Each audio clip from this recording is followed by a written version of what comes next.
اچھا مولانا، کچھ علماء کا خیال ہے یا فتویٰ ہے کہ واش روم اگر کمرے کے ساتھ اٹیچ ہو تو اس میں وضو نہیں ہوتا۔ ہاں لیکن اپنی طرف سے دین بنا دیا۔ کس آیت اور حدیث میں آگا کہ واش روم اگر اٹیچ ہے تو وہاں وضو نہیں ہوتا؟ جو دین ہے وہ انہیں نہیں آتا، جو اپنی طرف سے پابندیاں، یہ ہو جائے گا، سر ننگا ہو جائے گا، عورت کا وضو ٹوٹ، بھائی کسی جگہ نہیں لکھا ہوتا، وہ تم بنا دیتے ہو۔ کوئی بات نہیں، واش روم اگر اٹیچ ہے بہت اچھی بات، آپ کمروں کے ساتھ ہی بنے، بہت ٹھیک بات کہ وہاں نہائے، وضو کرے، سب درست۔ اور ایک بات جو میں آپ کو بچہ بتاؤں، مردوں کو بتاتا ہوں کہ نہانے کے بعد وضو کرنا عین جہالت ہے۔ ہم ایسا سیکھا رہے ہیں، کسی نے بتایا فلاں صحابی نہانے کے بعد وضو کرتا، ورنہ ابھی تک اس میں یہودیت کے اثرات باقی ہیں، وہ یہودی ہے۔ یہ بھی دین ہے کوئی کہ نہا لیا سر سے پاؤں تک، کیا رہ گیا جب دھونا؟ پانی ضائع کرنا۔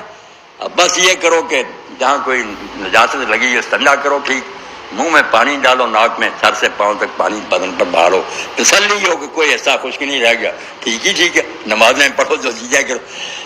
دین بہت آسان، اللہ کے رسول نے ہمیں جو دین دیا ہے اس سے زیادہ آسان تو کوئی دین ہی۔ اگر ہم عمل نہیں کرتے ہماری کوتاہی ہے۔ کوئی بچہ بچی مجھے مسئلہ بتائے کہ یہ مسئلہ جس کی وجہ سے میں نہیں یہ کام کروں، بھائی دین حل کرے گا اس کو، آسانی آسانی۔ کھڑے ہو کر نماز پڑھو، کھڑے ہونے میں تکلیف، بیٹھ جاؤ، بیٹھ کر نہیں پڑھ سکے حضور نے بولا لیٹ جاؤ، نہ بستر پر پوری طرح لیٹ جاؤ۔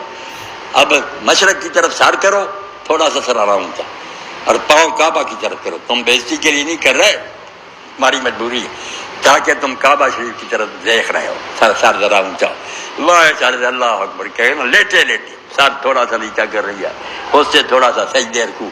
کوئی اجازت نہیں حضور نے دی، نماز نہیں تم چھوڑ سکتے کسی حال میں ہو پڑا۔ اب کئی لوگ کرتے ہیں، یہ مرد بھی کرتے ہیں کہ سفر کر رہے ہیں بس میں، کہتے ہیں کعبہ کی طرف منہ نہیں ہو سکتا، کھڑے نہیں ہو سکتے، وضو نہیں ہو سکتا۔ میں نے کہا جو وقت کے بعد تم پڑھتے ہو نا قضا کر کے، اس کا جو گناہ ہے اس کا تم اندازہ ہی نہیں کر سکتے۔ کیوں ٹائم تم نے گزارا؟ وقت پر نماز پڑھنی چاہیے جس طرح آپ پڑھ سکتے، وہ تمہاری گھر میں پڑھنے سے ہزار درجہ بہتر۔ وضو ہو سکتا تھا کرتے، اگر نہیں ٹرین میں یا بس میں گنجائش، تیمم بھی نہیں ہو سکتا، تیمم بھی آسان ہے۔ اب ان لوگوں کو تیمم مردوں کو بھی نہیں کرنا تھا، آسان سی تو بات ہے، بسم اللہ کہہ کر ہاتھ مارے اور منہ پر پھیرنے اور یہاں تک پھیرنے، بس اس سے آپ ایسے ہی جیسے غسل کر رہی ہے، پورا وضو کرو، پاک ہے آپ، کوئی کسر نہیں۔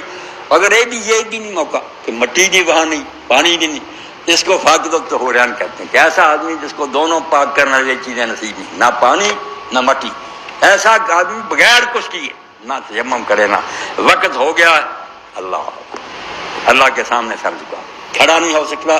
جدھر کو بس جا رہی ہے، ٹرین جا رہی ہے، ادھر کو منہ ہو، یہ منہ کرنا اس کے لیے جو نیچے کھڑا۔ اگر یہ وقت پر میری بچیوں جو نماز آپ پڑھیں گی نا ٹیڑھی، وہ اللہ کو ہزار درجہ پیاری ہے۔ وقت گزر گیا اور اب آپ کو یاد آیا کہ خدا کو یاد کریں۔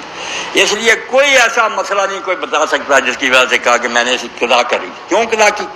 وقت کے اندر پڑھتے، جس طرح بھی پڑھی جا سکتی، ساری طرح جھکا دیتے۔ دیکھیں نا میدان جنگ، وہاں کوئی سجدے کا موقع نہیں ہے، رکوع کر، اتنی جنگ زور کی ہو رہی ہے کہ بے بسی ہے۔ تو حکم دے دیا دین نے کہ جب وقت آئے نماز کا، زور ہوگی تو چار اللہ اکبر کہہ دے، چار رکھتے نا، صرف کہہ دے اللہ اکبر، چار اللہ اکبر ہی تیری چار رکھنے ہوگی، اللہ کی یاد نہیں بھولنا۔ مغرب آئی ہے، تین اللہ اکبر کہہ دے، اللہ کا منشا کہ مجھے یاد رکھو، میں تمہاری مدد کر رہا ہوں۔